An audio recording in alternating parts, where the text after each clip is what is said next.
Reka, aku bahkan tidak mengenal orang ini, dialah yang menjebakku. Si gemuk Toms memaki, semua perkataanmu adalah bohong. Sekarang kebenarannya sudah ada di depan mata, kau masih menyangkalnya. Sekarang akui kesalahan kamu dan berlutut sambil minta maaf. Maka aku tidak perlu memanggil polisi untuk menangkapmu. Reka, hehe, si gemuk Toms hanya ini yang bisa kau lakukan. Sejujurnya, ini membuatku kecewa. Mata merah Anet menatap Reka dengan tajam. Dia tidak menyangka bahwa Reka bisa begitu kejam dan hampir menghancurkan sisa hidupnya.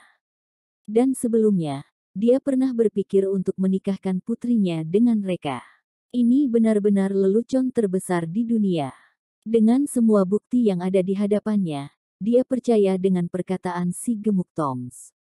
Dia menahan amarahnya sambil berkata, Reka, di antara kita berdua tidak terdapat dendam tapi mengapa kau ingin mencelakakanku? Si gemuk Toms buru-buru berkata, Bibi, aku dengar bahwa Goten pernah menyebutkan alasannya. Reka mengatakan bahwa ketika dia bersekolah, kau terlalu keras padanya dan sangat sering memarahinya. Dia menyimpan dendam, jadi dia akan menghancurkan hidupmu. Oh, iya, bukan hanya itu dia juga mengatakan bahwa ketika dia berhasil mengejar Elisa dan merasa bosan, dia akan melemparnya ke Goten untuk bermain dan ketika Goten telah bosan, dia akan memaksa Elisa untuk melayani orang-orang minum di KTV. Dia ingin menghancurkan keluargamu. Goten, apa benar yang dikatakan olehnya? Mengakulah, aku bisa menghadapinya dengan lembut. Goten, aku akui bahwa apa yang dikatakan Tuan Toms itu benar. Tuan Toms, kasihanilah aku, tolong lepaskan aku sekali, aku benar-benar tidak ingin masuk penjara. Kepala TK tiba-tiba teringat sesuatu dan bergegas masuk ke kelas. Tak lama, dia keluar dengan membawa sebuah lukisan. Gambar itu sangat jelek dan kekanak-kanakan, sepertinya itu dilukis oleh anak kecil. Dalam lukisan itu, terdapat dua pria dan seorang wanita memegang tangan seorang gadis kecil sambil tertawa. Kepala TK menjelaskan, aku meminta anak-anak untuk melukis keluarga mereka sendiri, dan putrinya, Rina malah menggambar lukisan ini. Dia memberitahuku bahwa dia memiliki dua ayah dan satu ibu. Sepertinya Reka telah membagi istrinya dengan pria lain demi uang atau kekuasaan. Orang seperti ini suka sembarangan berhubungan, kemungkinan besar dia juga menjual Elisa di KTV. Kerumunan menjadi heboh, dua pria dan satu wanita. Berita ini cukup menghebohkan semua orang. Anet sangat geram. Reka, kau bajingan, yang lebih hina daripada babi dan anjing. Aku kasar padamu ketika kau bersekolah, bukankah aku mengharapkan kau berhasil di masa depan? Sekarang sepertinya aku telah menaruh harapan terlalu tinggi terhadapmu. Seorang penjahat harus tinggal di penjara seumur hidup. Tidak peduli bagaimana mereka dididik, mereka sama saja seperti anjing yang selalu memakan kotoran. Aku tidak perlu membalas dendam denganmu. Ternyata dulu aku ingin menghancurkan masa depan gadisku dengan berpikir untuk menikahkan putriku denganmu. Aku benar-benar buta. Wajah Anet dipenuhi rasa kecewa, matanya memerah. Meskipun dia mempercayai Reka, apa yang dikatakan si gendut Toms juga sangat beralasan dan dia sangat mempercayainya. Kerumunan penonton juga menyerang Reka satu demi satu. Orang seperti ini harus ditangani dengan kejam. Bukan saja tidak menghormati guru, bahkan dia juga berniat menghancurkan keluarga gurunya.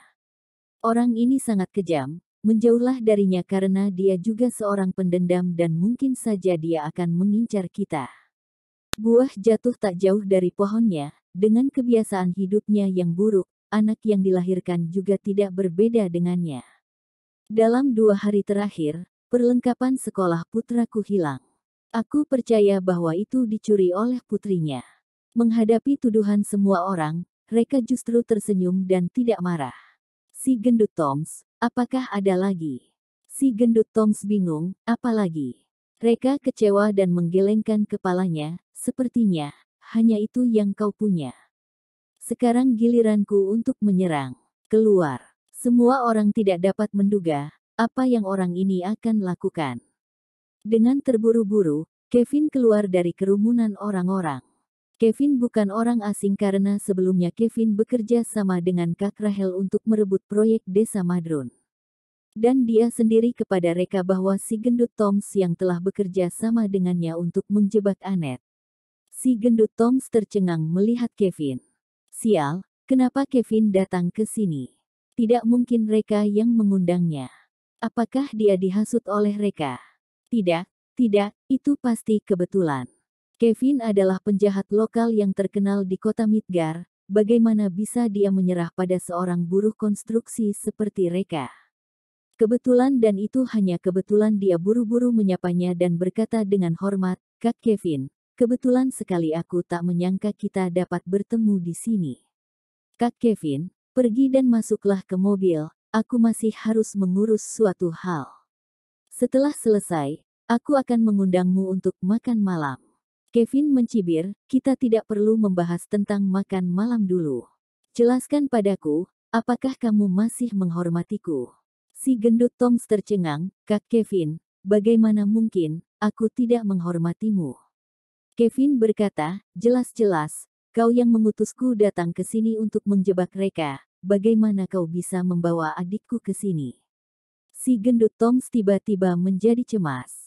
Aku telah mencarimu, akan tetapi kau selalu bilang bahwa kau sibuk dan tidak punya waktu, itu yang membuatku meminta tolong kepada bawahanmu. Sekarang setelah aku menemukan adikmu, mengapa kau menyerangku balik? Dan sekarang orang yang terlibat telah hadir, bagaimana kau bisa mengatakannya? Dia pura-pura bingung dan berkata, Kak Kevin, aku tidak mengerti maksud perkataanmu. Kalau begitu sekarang masuklah ke mobil dan setelah urusanku selesai, aku akan mengobrol denganmu. Kevin berkata dengan kesal, kamu tak mengerti. Kalau begitu aku akan membuatmu mengerti. Sebelumnya, demi mengejar Elisa, kau sengaja menyewa orang untuk menuduh Annette menerima sogokan dari siswa. Lalu kau berpikir menggunakan kesempatan ini untuk menghapus kesalahan yang dibuat, sehingga mereka berterima kasih padamu dan menikahkan Elisa kepadamu. Tapi tanpa disadari kau telah mencelakai Reka. Kau juga menggunakan trik ini untuk menempatkan kesalahan pada Reka. Awalnya, kau ingin menyuruhku untuk menjebak Reka secara langsung. Mengapa kau bisa menemukan bawahanku? Semua orang tiba-tiba menjadi sangat heboh. Mungkin ada versi lain dari fakta ini. Pembunuh di mata mereka mungkin adalah orang yang baik, akan tapi si gendut Toms yang menurut mereka baik, mungkin saja adalah pelaku kejahatan yang sebenarnya. Annette menatap si gendut Toms dan berkata, Toms, apakah yang dia katakan itu benar? Si gendut Toms dengan cepat berdalih, Bibi, jangan dengarkan omong kosongnya, aku tidak mengenalnya. Annette bertanya, tidak mengenalnya, tapi kau memanggilnya Kak Kevin. Si gendut Toms berkata, aku tidak terlalu mengenalnya. Kevin, tidak kenal. Kentut. Beberapa waktu lalu, demi memintaku untuk menangani masalah kau bahkan memberikan kekasihmu padaku. Mengapa sekarang kau tidak mengenalnya lagi? Wow, suasana memanas. Muncul lagi berita baru dan ini merupakan hal yang menyenangkan. Kevin menatap Goten lagi, Goten, apa yang terjadi padamu, beraninya kau merebut pekerjaanku. Jelas-jelas, kau telah setuju menunjukku mengambil tugas untuk menjebak Reka. Goten ketakutan dan tanpa sadar berkata, Kevin, apa kau lupa, si gendut Toms yang lebih dulu mengundangmu hari ini. Tapi bukankah kau mengatakan bahwa kau sibuk dan tak punya waktu, yang kemudian membuat si gendut Toms datang mencari bantuanku. Kevin tiba-tiba menepuk dahinya, hei, bagaimana bisa aku melupakan isi otakku? Semuanya memang seperti itu. Hei, sepertinya aku telah salah menilai Toms. Oh iya, Goten, berapa banyak uang yang diberikan Toms kepadamu? Goten berkata, 5.000 yuan. Kevin terkekeh, dasar bocah, kau telah ditipu, sebelumnya dia telah sepakat denganku, jika aku bisa membantunya menjebak Reka maka dia akan memberiku 100.000 yuan. Tapi kau hanya dapat 5.000 yuan. Dia sungguh memandang rendah dirimu. Goten sangat marah, sialan, si gendut Toms beraninya kau menipuku. Kevin berkata, lupakan, lupakan saja, aku tidak akan ikut campur dalam masalah ini. Toms, aku yang telah salah menilaimu. Ini adalah kesalahanku, lain kali aku akan meminta maaf padamu. Aku pergi dulu, kau bermainlah dengan pelan.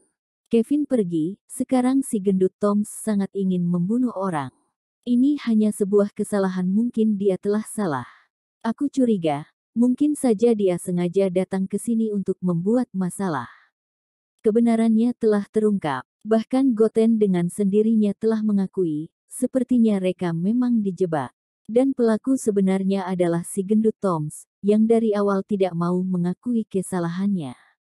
Suasana hati Elisa dan Annette sangat kacau, selain marah mereka juga merasa bersalah. Mereka merasa bersalah, karena mereka baru saja salah paham terhadap mereka dan mereka juga telah berkata kasar terhadapnya. Dan yang membuat mereka marah adalah ternyata si gendut Toms merupakan dalang di balik semua ini. Selain itu dia juga telah mempermainkan mereka.